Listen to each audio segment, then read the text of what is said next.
মহান আল্লাহ তাআলা ফাতেমা আলাইহিসসালামকে ভালোবাসেন।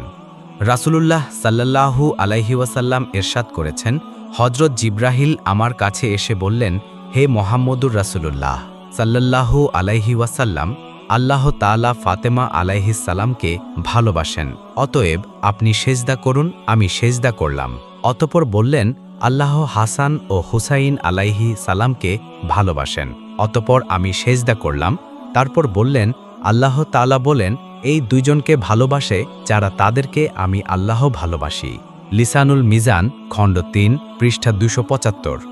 মা ফাতেমা আলাইহিসসালামের প্রতি প্রিয় নবী সাল্লাল্লাহু আলাইহি ওয়াসাল্লামের সীমাহীন ভালোবাসার কিছু নমুনা। ১. হযরত আয়েশা রাদিয়াল্লাহু আনহুমা থেকে বর্ণিত হাদিসে এসেছে, যখন মা ফাতেমা আলাইহিসসালাম নবীজি সাল্লাল্লাহু আলাইহি ওয়াসাল্লামের নিকট আসতেন, তখন রাসূলুল্লাহ সাল্লাল্লাহু আলাইহি ওয়াসাল্লাম দাঁড়িয়ে তাকে স্বাগতম জানাতেন, তার হাত ধরে চুমু খেতেন এবং তাকে নিজের জায়গায় বসাতেন। ২. ইমাম বাকের আলাইহিসসালাম ও ইমাম জাফর সাদেক আলাইহিসসালাম বর্ণনা করেছেন, রাসূলে খোদা সাল্লাল্লাহু আলাইহি ওয়াসাল্লাম সর্বদা নিদ্রার পূর্বে ফাতেমা আলাইহিসসালামের গালে চুম্বন দিতেন এবং তার মুখমণ্ডল ফাতেমার বক্ষের উপর স্থাপন করে দোয়া করতেন। ৩. রাসূলে খোদা সাল্লাল্লাহু আলাইহি ওয়া আলিহি ওয়াসাল্লাম যখনই কোনো সফরের জন্য বের হতেন, তখন সবশেষে মা ফাতেমা আলাইহিসসালামের কাছ থেকে বিদায় নিতেন। আবার যখন সফর থেকে ফিরে আসতেন, তখন সর্বপ্রথমেই মা ফাতেমা আলাইহিসসালামের সাথে সাক্ষাৎ করতেন। ৪. হযরত হাকিম নিশাপুরী সহিহ সূত্রে বর্ণনা করেছেন, প্রিয় নবী সাল্লাল্লাহু আলাইহি ওয়া আলিহি ওয়াসাল্লাম মা ফাতেমা আলাইহিসসালামকে উদ্দেশ্য করে বলেছেন, আমার পিতা ও মাতা তোমার জন্য উৎসর্গীকৃত হোক। ৫. হযরত জামি বিন উমাইর রাদিয়াল্লাহু তাআলা আনহু থেকে বর্ণিত, তিনি বলেন, একদিন আমি আমার ফুপুর সাথে হযরত আয়েশা সিদ্দিকার খেদমতে হাজির হলাম। আমি জিজ্ঞেস করলাম, প্রিয় নবী সাল্লাল্লাহু আলাইহি ওয়াসাল্লামের নিকট সর্বাধিক প্রিয় কে ছিল? উত্তরে হযরত আয়েশা বললেন, ফাতেমা। অতঃপর আরজ করা হলো, আর পুরুষদের মধ্যে? তিনি বললেন, তার স্বামী আলী আলাইহিসসালাম। তিরমিজি শরীফ। রাসূলুল্লাহ সাল্লাল্লাহু আলাইহি ওয়াসাল্লাম মা ফাতেমা আলাইহিসসালামকে বলেন, তুমি সর্বপ্রথম আমার সঙ্গে মিলিত হবে। বুখারী শরীফের কিতাবুল মানাকিব অধ্যায়ে আয়েশা রাদিয়াল্লাহু আনহুমা হতে রেওয়ায়েত হয়েছে, আয়েশা রাদিয়াল্লাহু আনহুমা হতে বর্ণিত, তিনি বলেন, রাসূলুল্লাহ সাল্লাল্লাহু আলাইহি ওয়াসাল্লামের চলার ভঙ্গিতে চলতে চলতে ফাতেমা আলাইহিসসালাম আমাদের নিকট আগমন করলেন। তাকে দেখে রাসূলুল্লাহ সাল্লাল্লাহু আলাইহি ওয়াসাল্লাম বললেন, আমার স্নেহের কন্যাকে মুবারকবাদ। অতঃপর তাকে তার ডান পাশে অথবা বাম পাশে বসালেন এবং তার সঙ্গে চুপি চুপি কথা বললেন। তখন ফাতেমা আলাইহিসসালাম কেঁদে উঠলেন। আমি আয়েশা রাদিয়াল্লাহু আনহুমা তাকে বললাম, কাঁদছেন কেন? রাসূলুল্লাহ সাল্লাল্লাহু আলাইহি ওয়াসাল্লাম পুনরায় তার সঙ্গে চুপি চুপি কথা বললেন। ফাতেমা আলাইহিসসালাম এবার হেসে উঠলেন। আমি আয়েশা রাদিয়াল্লাহু আনহুমা বললাম, আজকের মতো দুঃখ ও বেদনার সঙ্গে সঙ্গে আনন্দ ও খুশি আমি আর কখনো দেখিনি। আমি তাকে জিজ্ঞেস করলাম, রাসূলুল্লাহ সাল্লাল্লাহু আলাইহি ওয়াসাল্লাম কি বলেছিলেন? তিনি উত্তর দিলেন, আমি আল্লাহর রাসূল সাল্লাল্লাহু আলাইহি ওয়াসাল্লামের গোপন কথাকে প্রকাশ করব না।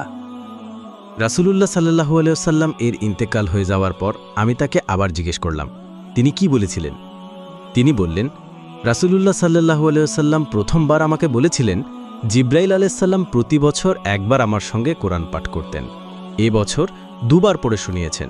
আমার মনে হয় আমার বিদায়বেলা উপস্থিত এবং অতঃপর আমার পরিবারের মধ্যে তুমিই সর্বপ্রথম আমার সঙ্গে মিলিত হবে। তা শুনে আমি কেঁদে দিলাম। অতঃপর বলেছিলেন, তুমি কি এতে সন্তুষ্ট নও যে জান্নাতবাসী নারীদের অথবা মুমিন নারীদের তুমি সর্দার হবে? এই কথা শুনে আমি হেসেছিলাম।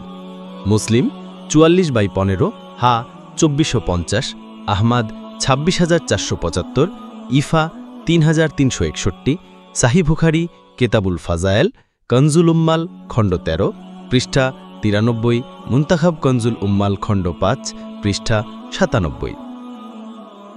মা ফাতেমার কাজে রাসূলুল্লাহ সাল্লাল্লাহু আলাইহি ওয়াসাল্লাম নিজে সাহায্য করতেন। একদা রাসূলুল্লাহ সাল্লাল্লাহু আলাইহি ওয়াসাল্লাম হযরত আলী আলাইহিস সালামের গৃহে প্রবেশ করেন। তিনি দেখতে পেলেন যে হযরত আলী হযরত ফাতেমা আলাইহিস সালামের সাথে জাঁতা পিষে আটা বানানোর কাজে ব্যস্ত। তখন রাসূলুল্লাহ সাল্লাল্লাহু আলাইহি ওয়াসাল্লাম বলেন, তোমাদের মধ্যে কে সবচেয়ে বেশি ক্লান্ত?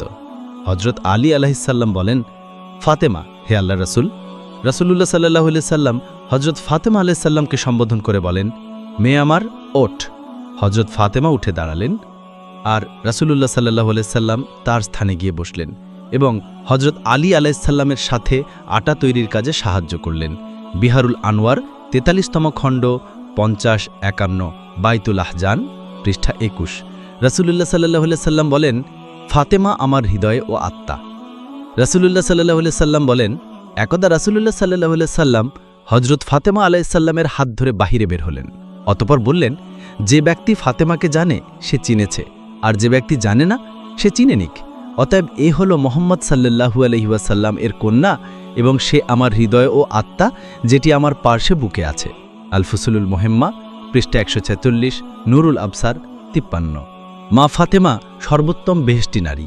রাসূলুল্লাহ সাল্লাল্লাহু আলাইহি ওয়াসাল্লাম ইরশাদ করেছেন, সর্বোত্তম বেহেশতি নারী ৪ জন: মারিয়াম, আসিয়া, খাদিজা ও ফাতেমা আলাইহিসসালাম।